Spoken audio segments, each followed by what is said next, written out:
From the McCourtney Institute for Democracy on the campus of Penn State University, I'm Michael Berkman. And I'm Chris Beam, and this is Democracy Works. Chris, today we're going to talk about the Mueller report with a special guest.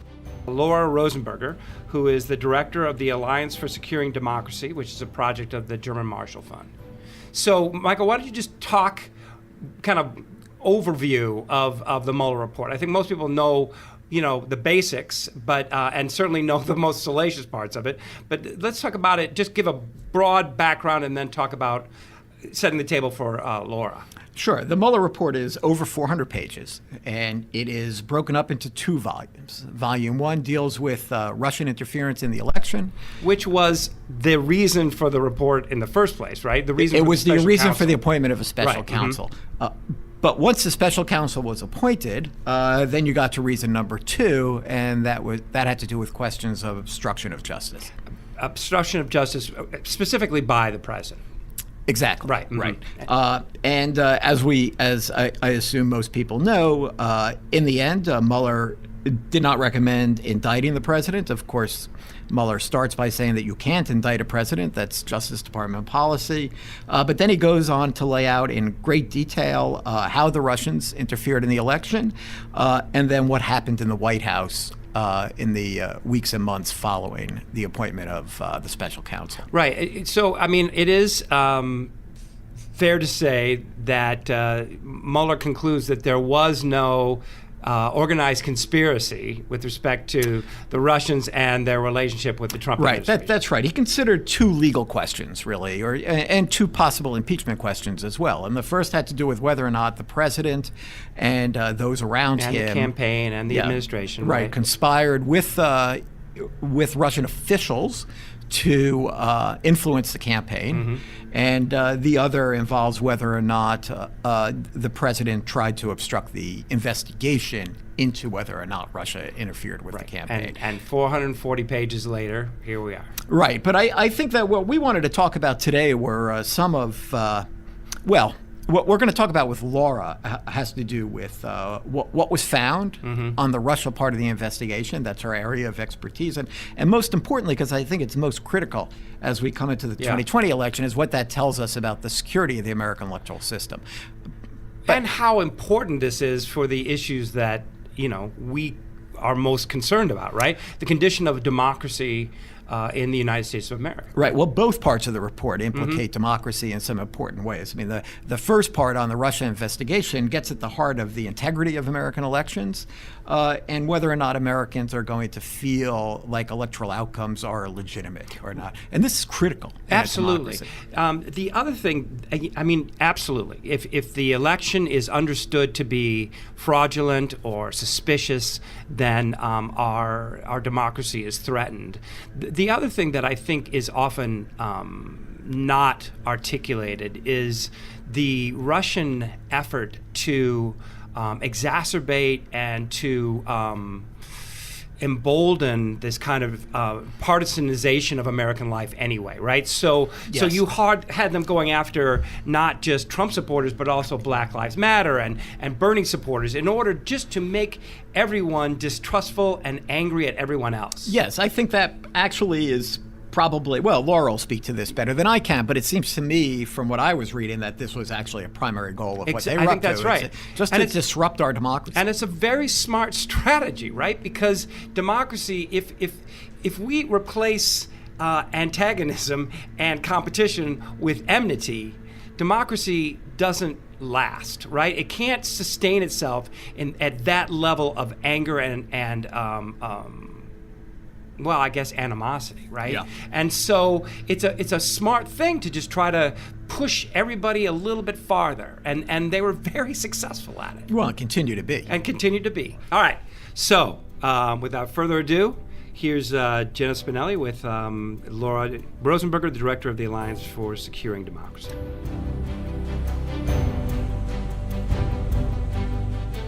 This is Jenna Spinelli here today with Laura Rosenberger. Laura, thanks for joining us on Democracy Works. Thanks so much for having me, Jenna. So we are going to talk today all about the Mueller report. And I think if you have only paid attention to what has come out about President Trump and his associates, you are missing a big part of the story regarding Russia's efforts to undermine our democracy. And I know that's something that you and your colleagues at the Alliance for Securing Democracy are following very closely. So can you tell us from your perspective what you learned from the report? Yeah, absolutely, Jenna. I think it is one of the most important things to remember is that Special Counsel Mueller was appointed to investigate a number of different things. And one of them was Russia's interference in the 2016 election.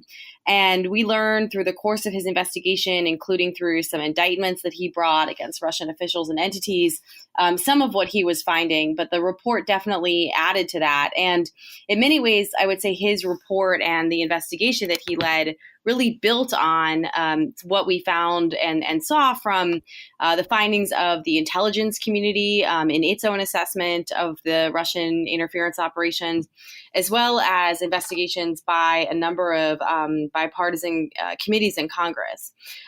So to break down what Special Counsel Mueller found, the first is, that he basically identified several different components of Russia's interference operations targeting the U.S. election. The first was a pretty robust social media operation aimed, using an information operation aimed at manipulating and influencing debates among Americans. These were accounts that were operated by individuals from an entity called the Internet Research Agency in St. Petersburg, that were largely masquerading as Americans or as American groups, and were trying to engage in, and as I said, really manipulate the political conversation. I think it's important to note a couple of things. One, most of the content of those conversations and the content that those accounts were pushing was not about a particular candidate or party, but was really aimed at driving up polarization, pushing on divisive issues, really trying to create chaos and turn Americans against one another. We knew from previous investigations that one of the things that the Internet Research Agency had done through these groups and fake personas was to actually organize protests and rallies in the United States, getting real Americans to show up for things, not knowing that they were organized to be there by Russians sitting in St. Petersburg. One of the things we learned from the Mueller report was, in fact, that it wasn't just a few of those. He spoke to dozens of rallies that were created by the Internet Research Agency across the United States over the course of basically a year in the run-up to the election. Right. And there were some instances, too, where people from conflicting sides or, differing sides of whatever issue the rally was about were driven to the same event. Is that right? Both by both by Russians or both by the Internet Research Agency. Yeah. So in one example in Texas, actually, there were two different rallies that were organized by groups operated by the Internet Research Agency. One was a group that was called the Heart of Texas. It was sort of a pro-Texas secessionism group, but also was pretty focused on pushing back on what it called the Islamicization of the United States. So pretty anti-Muslim as a group. And the other group was organized around supporting Muslim rights and pushing, for Muslims to have full rights and be protected in America. And the Internet Research Agency used these two different groups to organize two rallies at the same time, on the same day, on opposite sides of the street, and got real Americans to show up to each of those, Americans who believed in what they were showing up to protest, but who didn't know that it was actually Russians that had encouraged them to be there. And we believe that part of the intention of that rally may have been to try to foment violence by pitting two groups on the opposite side of an issue, an emotional issue, literally head to head on opposite sides of the street. Now, those people would have never showed up to those, counter protests, essentially, if it weren't for the Internet Research Agency prompting them to do so. Right. And so, you and your colleagues in the Alliance for Securing Democracy have been sounding the alarm on these issues since late 2016, early 2017, pretty much since right after the 2016 election. Do you seen any evidence that it's working, for lack of a better term, that those calls are kind of being heeded to make some changes here? So I think we have seen some incremental steps. I think that maybe we are in a slightly better position than we were in 2016.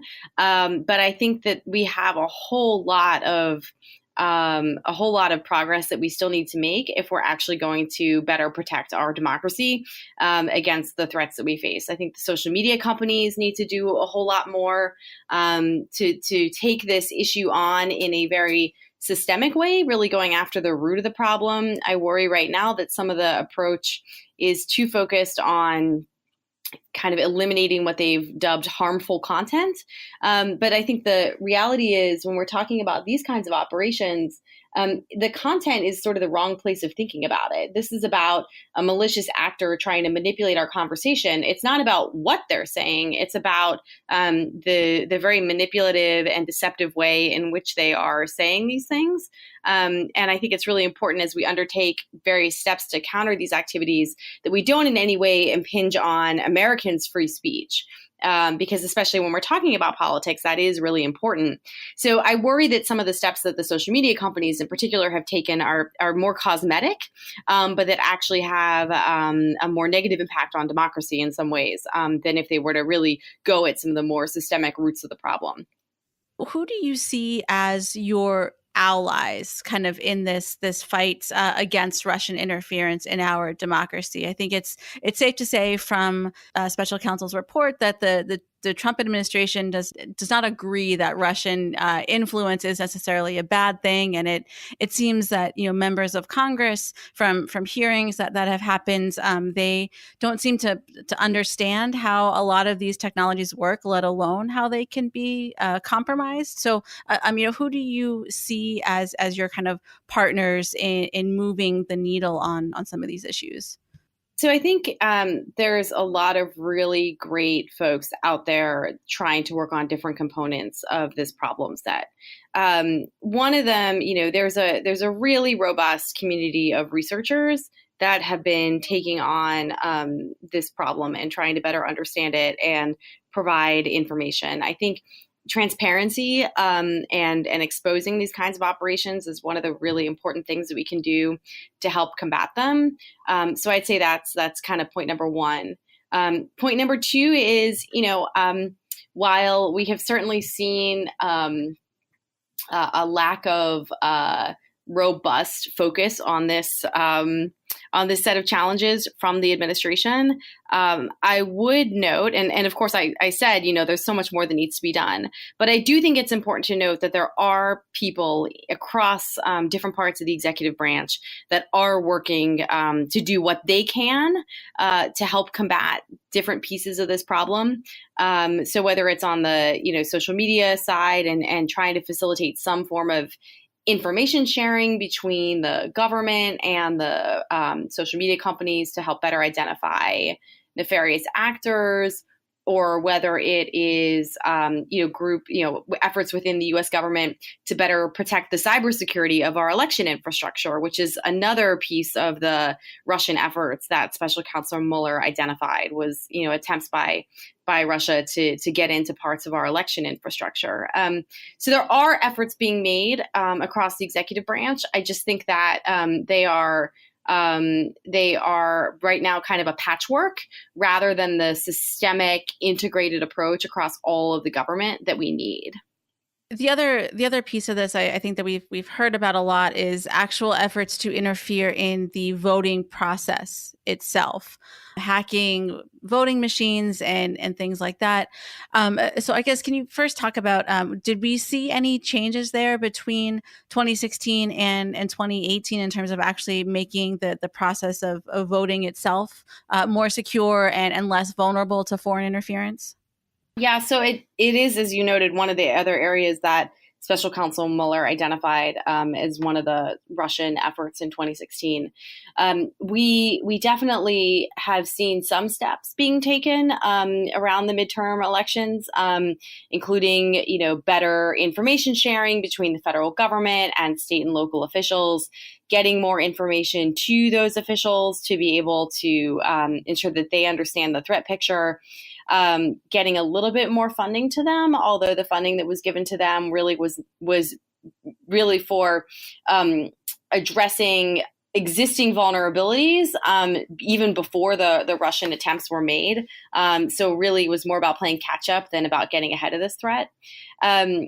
One of the things, though, that's really concerning to me is in the wake of the Mueller report, one of the things that he had in there that was new was talking about a county in Florida that had its networks penetrated by Russian cyber hackers. And in the wake of that, there's been a big sort of dispute between the federal government and the state of Florida about whether that was true, whether there was evidence of that, claims that the FBI hadn't shared what they needed. Now, Senator Rubio has come out and very clearly stated that, in fact, this happened and that it was possible, that significant efforts could have been made by the Russians against that Florida county. But anytime we have that kind of dispute between federal and state officials about just what the basic facts are on this, let alone the lack of sort of public messaging to the American voters to have the kind of confidence they need in their electoral systems, I think that we're really far away from what we need in terms of, again, having an integrated system to protect our election systems from these kinds of threats. Yeah. So given all of that, I mean, how do we get there? And also given the fact that, as you said, our elections happen at such the local level. I mean, literally 50 different states and all the different municipalities within them. What are your thoughts on how we get toward that more integrated system? So I think there's a couple of different things that we can do. One of them is, there's a number of mechanisms that the federal government, the executive branch, could introduce that would enable better information sharing and policy and analytic coordination across different parts of the government. Number one. Number two is more institutionalized mechanisms for sharing information between federal, state, and local officials. Some of that comes down to really arcane sounding things like ensuring that officials who are in charge of overseeing our election systems have security clearances so they can get the kind of information from the federal government about the threats to our election systems that our intelligence community is seeing. In the absence of having those kinds of clearances, the federal government may have information that they can't share with the people who are actually the ones to protect our systems. So that's another piece that I think is really important. The third is, I think, again, having more institutionalized mechanisms for sharing between the public sector, the private sector, including social media companies, and state and local officials. One of the things that I'm particularly worried about is that you don't necessarily need to change votes or even mess with the voter rolls in any large scale way in order to introduce doubt into people's minds about the integrity of the election. So you could have, a little bit of cyber kind of messing around, if you will, in certain election systems, coupled with an information operation that raises questions about whether the integrity of votes from that particular place can be trusted because there was an attempt on that system. And so those are the kinds of things, almost a false flag operation, if you will, that worry me, where I think we really need that integrated approach across the federal government, the state and local governments, and the social media companies to be able to detect any kinds of operations or messaging that might indicate, an attempt to undermine the integrity of the election. So, Laura, those are all really big changes. And I know that the government does not have a reputation for moving very quickly on some of these issues. So given all of that, what do you think we're most likely to see between now and the 2020 election? Yeah, so one of the things I think is important to keep in mind here is that Special Counsel Mueller and other investigations found that the Russian efforts targeting the 2016 election started in 2014. Investigations have also found that those operations, especially the social media campaigns, actually increased in in amount and sort of how much they were pumping out after the election in 2016. And what I would say is, since 2014, we've basically seen an ongoing effort, sometimes targeting different issues that are highly divisive in the media. And so I think it's important to understand that these operations are ongoing and they evolve at different points in time. I think, some of the things that I'm worried about that we might see in terms of evolution targeting the 2020 elections, first is we've seen the Internet Research Agency getting even better at kind of insinuating itself to different activist groups. So whereas, we talked about the example in Houston where they organized these fake rallies using these fake groups that they had created, what we're seeing more of now is actually using the fake personas that they create on social media to reach out to real activists and try to encourage them to organize protests and rallies. And so it's then, number one, evades detection a little easier, and two, has very different kinds of free speech and free assembly implications when it's real Americans that are organizing things. So I'm worried about things like that. I'm worried about another, hack of a political campaign or something like that, which is, of course, another thing that Special Counsel Mueller talked about in his report, the hacking and then the public release of documents from the DNC and from officials on the Clinton campaign. I think it's really important that campaigns invest what they need to in cybersecurity to make sure that their communications are secure. And I worry that, we will see, given the heightened, given how energetic things are on the Democratic primary side with many, many candidates, I think there's a lot of reason to believe that the Russians could very well try to, not necessarily pull for a particular candidate in the Democratic primary. I think that's the wrong way of thinking about it, but really try to use the Democratic primary to create divisions and polarization within the party or undermine trust of the party itself, which again, I think is important to bear in mind as one of the Russians' goals here, really undermining trust in our democratic institutions. So those are just some of the things that I'm worried about. On the solution side, look, I do think that, as I said, there are people who are trying to do the right things. I think in particular, the Cyber Command in the sort of U.S. Department of Defense is trying to do more to really go after the Russian actors on their own turf. And I think those are welcome steps and something we need to see much more of. But I think Russia really needs to face a cost for these kinds of activities, because the last thing I would say I'm worried about is I'm worried about other actors who are going to believe that what the Russians have done is so successful and that they face so little cost that it's something they want to try to take on themselves. And so I'm very worried about other actors trying to engage in this space as well, even if it's just to kind of play the spoiler and be very opportunistic in sort of targeting the American electorate at a time when everybody is very, very focused on these issues. So, at the moment, I feel like we've made ourselves, we are a very fertile target surface for our adversaries to take aim at. And I think that we've got to really turn that table around to ensure that we're better protected. Yeah. So to close here, if you could recommend one thing or, several things maybe for our listeners specifically to do to, what extent can individuals have in kind of combating some of the Russian interference? Well, I think one thing that's important for people to remember is, as a starting point, that democracy matters, and that we really need to make sure that when we're talking about these issues, we keep the focus on improving the resiliency of our democracy and making our institutions work. And so I think that has to kind of be the starting principle. I think that, obviously voting is really important. So everybody can do that. That's something everybody can do.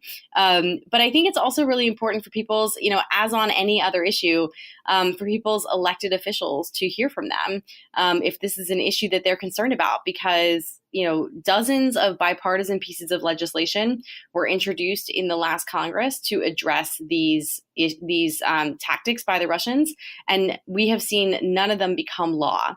And I think it's really important for elected officials to know from their voters, from their constituents, that this is something that matters. And then the last thing I think is, it's just really important for people to engage in critical thinking on any piece of information. And that includes online and that includes elsewhere.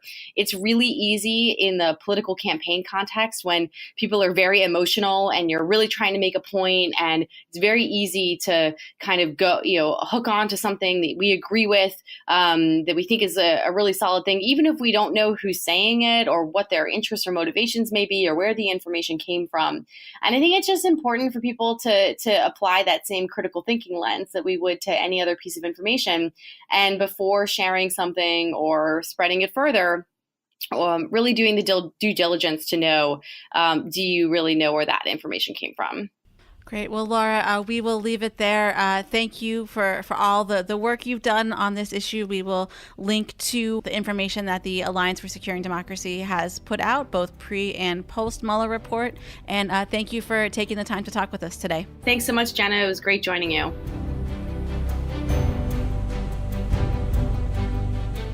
Well, that was, as advertised, really interesting, thoughtful, informed. And, I was also thinking this is someone who genuinely is concerned about their nation and also about democracy. And so we're lucky to have her. Yeah, a lot to worry about. Mm-hmm. So there's this whole social media angle in the way that the Russians have been able to use this to play on pre-existing conflicts already in American society and exploit them. Right. Okay, that's one. That's one part. But the other part, and a part that I have to say concerns me in some other ways, has to do with their efforts to hack into a state electoral system, say the voter rolls or something like that. And here's where you really start to see some of the problems of having such a decentralized electoral system as we have in the United States. Right? We don't have national elections. Right. We don't really. I mean, there's a role for the federal government. There's civil rights protections. Yeah. There are all kinds of FEC, as we've talked to. Right. There is a place and there are important roles that the national government plays. But for the most part, we're depending on state electoral systems who are themselves controlled by partisan forces. Mm-hmm. And I've met some of these folks over the years, and they will tell you that no one gives a damn about elections until something goes wrong.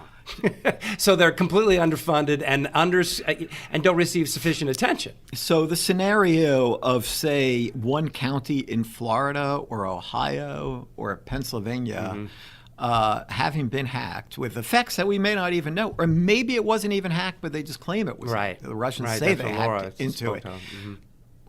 Where does that leave us? Right. And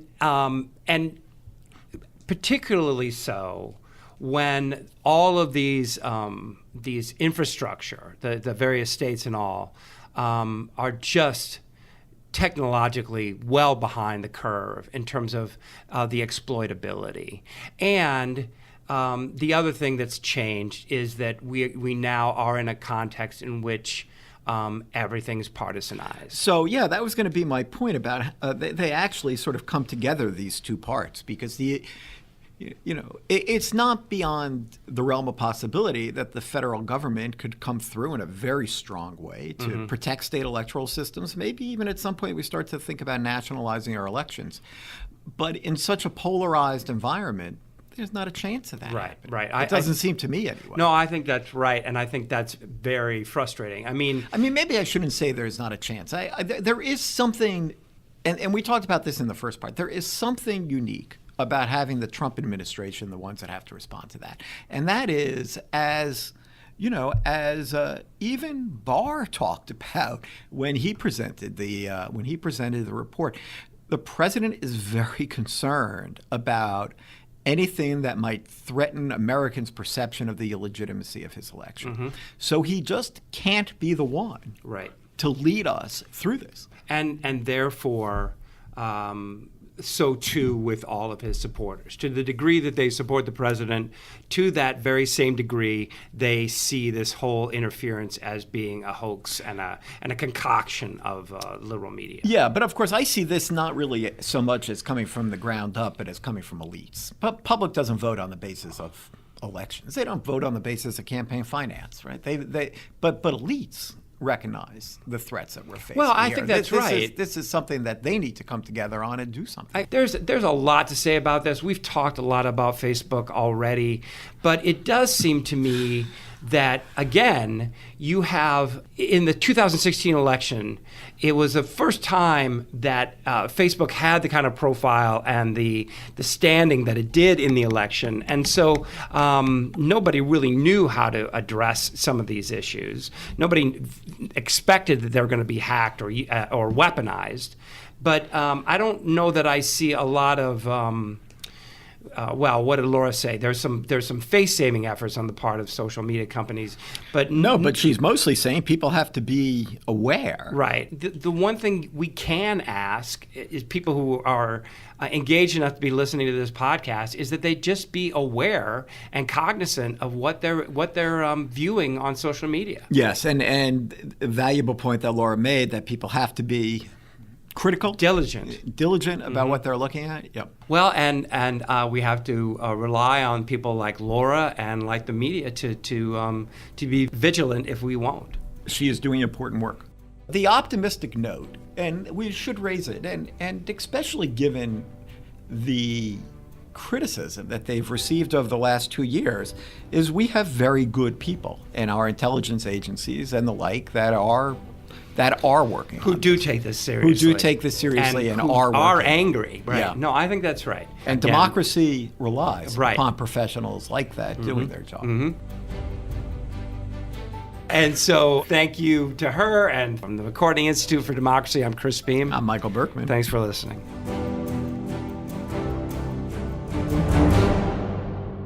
Democracy Works is produced by the McCourtney Institute for Democracy at Penn State and WPSU Penn State. Our hosts are Michael Berkman, Chris Beam, and me, Jenna Spinelli. Andy Grant is our engineer, and Mark Stitzer is our editor. Additional support comes from Emily Reddy, Shireen Stanford, Craig Johnson, and the rest of the team at WPSU. For detailed show notes and discussion questions for each episode, visit our website at democracyworkspodcast.com. And if you like what you heard today, please consider rating or reviewing us wherever you listen to podcasts. Thanks for listening.